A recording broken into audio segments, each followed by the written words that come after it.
Councilman Saitta. I read the ordinance closely. I'm actually calling it the Highway 11 Land Development Act of 2022. I think that section of Highway 11, our section, will look very much like Oconee section in time, and that's very unfortunate. We had four choices here. One choice was to do nothing, to do very little, do not enough, or do what was required to keep the highway scenic as it is now.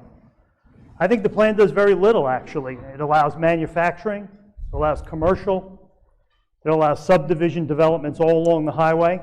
It really just controls the looks of those things. The dollar stores will come in time. They're just going to look like a tree. I think you're going to see storage warehouses. They're going to just look like the side of a mountain. Nobody up there wants that, unfortunately. If you went to the meetings like I did, and I went to most all of them, and you talk to those that live on the highway, a large majority don't want new commercial, don't want new manufacturing, they don't want new subdivisions on the highway. If you actually read the ACOG report, it states, and I'll quote, "Almost all the feedback we received did not support any type of manufacturing developed along the corridor, yet manufacturing is allowed in this plan." There's four things about the plan I don't like, and I want to detail them. The first thing is it allows what they call light manufacturing all along the highway. Light manufacturing is defined as plants up to 200,000 square feet and no more than 500 employees per shift. As a comparison, Liberty High School is 180,000 square feet. That's a pretty big plant in Pickens County. That would be a manufacturing plant. The definition of light manufacturing includes things like wholesale warehouses, carpet and rug plants, equipment storage yards, not on a scenic highway. Doesn't make any sense to me. People will say, and they've said it tonight, it's never going to happen up there. But I'm looking out over the next 25 years, and you really don't know what's going to happen. Water systems are built, and sewer systems are built, and things have changed. The second thing is the plan allows commercial development all along Highway 11, and most importantly, at 6 intersections up closer to the road. This would allow a restaurant to be built right across from Grant Meadow or Table Rock Mountain at the corner of Carrot Creek Road. I don't think that's a good idea. Commercial buildings on Highway 11, according to this ordinance, could be up to 3.5 stories high. The third thing was the issue with the process, and a lot of you talked about it tonight. How the public, I thought, was left behind. I mean, the first year, there was a lot of public meetings, there was a lot of public input. It all centered around a plan that was 660 feet off of the highway or 1,000 feet off the highway. And towards the end of the process, there were just 4 or 5 proposals that were just thrown out there by the council, and the public was left behind. People were calling me, asking me this and that about the ordinance. I had no idea.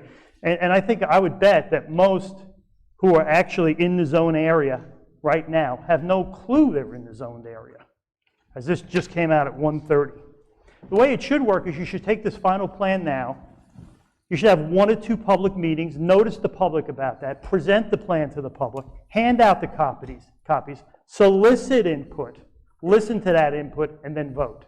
That's what should happen. That's not happening, unfortunately. That's bad government process for something the size and scope of this. The 150-foot barrier that they talk about, or buffer, provides next to no additional protections, in my opinion. Ansu's closest building is 150 feet back. Most commercial buildings you see on Highway 11 now are 150 feet back.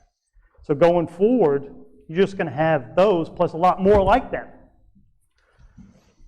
I did 3 or 4 mailers on Highway 11. I knocked a lot of doors on Highway 11. I chatted with people on Highway 11.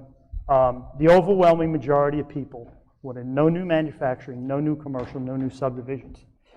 They wanted unrestricted residential lots in a narrow corridor around Highway 11, which we talked about for the first 18 months. And I vocally supported that. I said that many times over. And I heard the property rights argument. I got it. If it wasn't a scenic highway with a national designation, I would agree. But the highway deserves an exception. So I supported putting land restrictions in that narrow corridor of 1,000 feet around the highway. I support residential only on Highway 11, single lot homes. Residential areas, only areas, are all over the county. They're all over the state. They're all over the country. They're very legal. They're not a violation of constitutional rights. If you had a residential area like on Glassy Mountain Street, you live there, and you wanted to put a Dollar General there, and they denied your permit, and then you turn around and sued the city, you'd lose in court. It's been supported. You know, these kind of regulations are supported.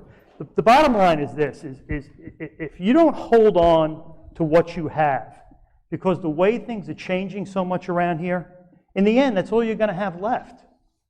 And we saw that. We lost the 2 mountain schools up at Holly Springs and A.R. Lewis. Looks like that historic water tower is going to come down. And now we're going to lose our Scenic Highway. It's really sad. In 25 years, I think you're going to look back at this place and you're not going to recognize it unless some bold action is taken. And for that reason, I am not voting for this. Other discussion? Other discussion?